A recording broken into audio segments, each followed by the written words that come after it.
लगता है Bhim army chief Chandrashekhar Azad ने भी बीजेपी को चारों खाने चित करने की कसम खा ली है।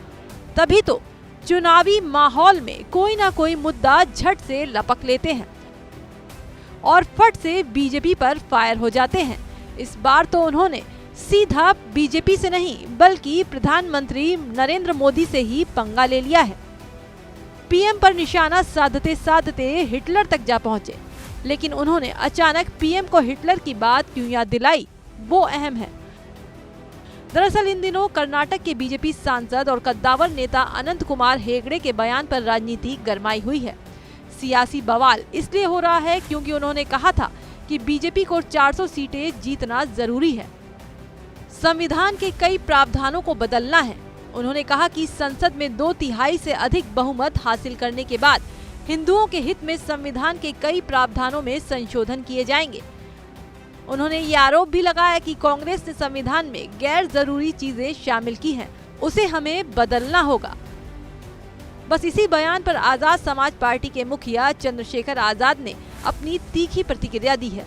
उन्होंने एक्स पर बीजेपी को घेरते हुए एक पोस्ट किया, लिखा, संविधान बदलना भाजपा और आरएसएस की पुरानी मंशा रही है।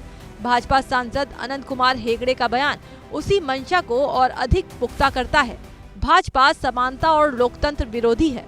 इसके आगे चंद्रशेखर ने पीएम की तुलना हिटलर से कर दी और कहा, मोदी जी याद रखिए, हिटलर भी लोकतंत्र की दुहाई देकर सत्ता में आया था और उसी ने अपने 10 साल के शासन में लोकतंत्र को खत्म करने का काम किया। आप भी संविधान के द्वारा सत्ता में आए हैं और संविधान को खत्म करने की बात आपके तानाशाही भरे 10 साल के शासन को खत्म करेगी। भीम आर्मी चीफ ने अपने पोस्ट के आखिर में लिखा, जब तक हमारे शरीर में लहू का आखिरी कतरा है तब तक हम संविधान की रक्षा के लिए संघर्ष करते रहेंगे। चंद्रशेखर आजाद ने एक तीर से 3 निशाने साध दिए। बीजेपी को तो लपेटा ही, पीएम मोदी और आरएसएस पर भी तंज कस दिया। हालांकि ये कोई पहली बार नहीं है जब आजाद समाज पार्टी के अध्यक्ष ने बीजेपी को निशाने पर लिया हो। वो अक्सर बीजेपी पर हमला करते रहते हैं। अब देखना यह है कि बीजेपी पीएम पर की गई उनकी इस टिप्पणी का जवाब कब देती है।